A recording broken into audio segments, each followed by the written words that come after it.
আসসালামু আলাইকুম, welcome back to my channel Zayan's mom cooking world. আজকে আমি আপনাদের সাথে শেয়ার করব লেমন পাউন্ড কেক।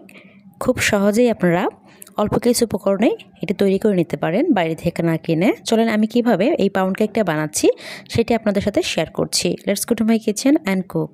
এখন আমি একটি বাটিতে নিয়ে নিচ্ছি শুকনো উপকরণগুলো। এখানে আমি নিয়ে নিচ্ছি হাফ কাপ পরিমাণ ময়দা, এরপর এখানে নিয়ে নিচ্ছি সামান্য পরিমাণ লবণ, এরপর দিয়ে দিচ্ছি হাফ চা চামচ বেকিং পাউডার, এরপর দিয়ে দিচ্ছি 2 চা চামচ কর্নফ্লাওয়ার দিলে কেকটা অনেক বেশি সফট এবং মসৃণ হয়, এটা দেওয়ার চেষ্টা করবেন। এখন খুব ভালোভাবে আমি উপকরণগুলো মিশিয়ে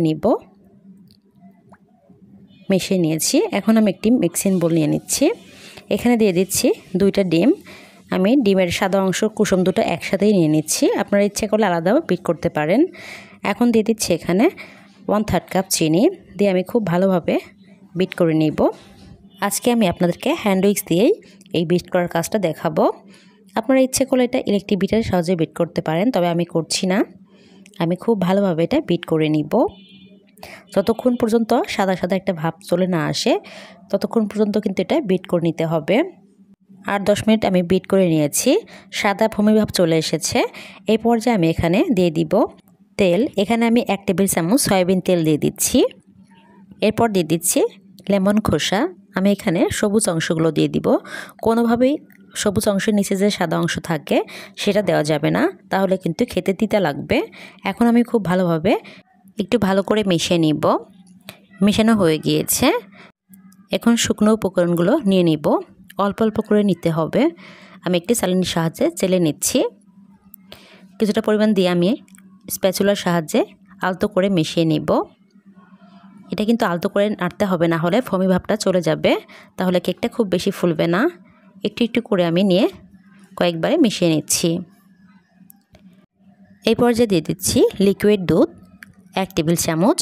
আপনাদের যদি মনে হয় ব্যাটারটা একটু শক্ত হয়েছে সেই ক্ষেত্রে কিছুটা পরিমাণ দুধ অ্যাড করতে পারেন অথবা পানিও অ্যাড করতে পারেন।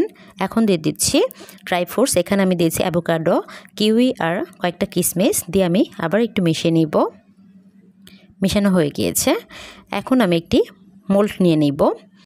আমি এখানে 7 ইঞ্চি মোল্ড নিয়েছি, আপনারা ইচ্ছা করলে 6 ইঞ্চিটাও নিতে পারেন। কিছুটা পরিমাণ তেল দিয়ে আমি ব্রাশ করে নিব। এখন একটি বেকিং পেপার আমি বসিয়ে দিচ্ছি। এখন আমি এর মধ্যে ব্যাটারটা ঢেলে দিচ্ছি। ব্যাটারের কনসিস্টেন্সিটা এরকম হবে। আপনারা যদি আমার চ্যানেলে নতুন হয়ে থাকেন প্লিজ সাবস্ক্রাইব করবেন। এখন আবারও কিছুটা পরিমাণ ড্রাই ফ্রুটস দিয়ে দিব। আরও কিছুটা পরিমাণ দিয়ে দিব কাঠবাদাম কুচি, একটু ছড়িয়ে দিচ্ছি। এখন হালকা করে ড্যাব ড্যাব করে আমি সেট করে নিচ্ছি। খুব বেশি ড্যাব ড্যাব করতে যাবেন না, তাহলে ভূমি ভাবটা ভেঙে যাবে। চুলাতে এখন বসিয়ে দিব।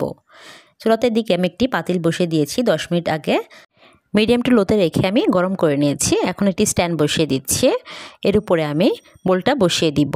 সাবধানে দেবেন, পাতিলটা গরম আছে। এবার ঢাকনাতে ঢেকে আমি এটা বেক করব 30 থেকে 35 মিনিট। কারো কম বেশি সময় লাগতে পারে। আমি প্রায় 40 মিনিট পর ফিরে এসেছি। দেখতেই পাচ্ছেন হালকা ব্রাউন কালার এসেছে। আমি আর কালার করব না, এই পর্যায়ে আমি এখন তুলে নিচ্ছি। চুলার তাপমাত্রার উপর নির্ভর করে, কারো কম বেশি সময় লাগতে পারে। এখন আমি এটা মোল্ড আউট করে নিব। এর জন্য এখানে নাইফ দিয়ে একটু হালকা করে নিচ্ছি। গরম অবস্থাতেই কেকটা আমি ডিমোল্ড করে নিব। ডিমোল্ড করে নিয়েছি। এখন আমি উপরের বেকিং পেপারটা তুলে দিব। দেখতেই পাচ্ছেন কতটা সফট হয়েছে। এখন আমি একটা নাইফের সাহায্যে কেটে নিচ্ছি পিস পিস করে। আপনাদের পছন্দ মতো আপনারা কেটে নেবেন। খুব সহজেই চুলাই আপনারা কিন্তু এই পাউন্ড কেকটা তৈরি করে নিতে পারেন। বাচ্চা থেকে বড় সবাই খেতে পছন্দ করবে। আমি আমার বাচ্চাকে এভাবেই খাওয়াই, বাসায় তৈরি করে। আমি খুব সহজভাবে আপনাদেরকে পাউন্ড কেক রেসিপিটা দেখিয়েছি। ভিডিওটি ভালো লাগলে প্লিজ লাইক কমেন্ট শেয়ার করবেন। আর যারা আমার চ্যানেলে নতুন তারা প্লিজ আমার চ্যানেলটা সাবস্ক্রাইব করবেন। আর যারা অলরেডি সাবস্ক্রাইব করেছেন তাদেরকে অসংখ্য ধন্যবাদ। সবাই খুব ভালো থাকবেন। আসসালামু আলাইকুম।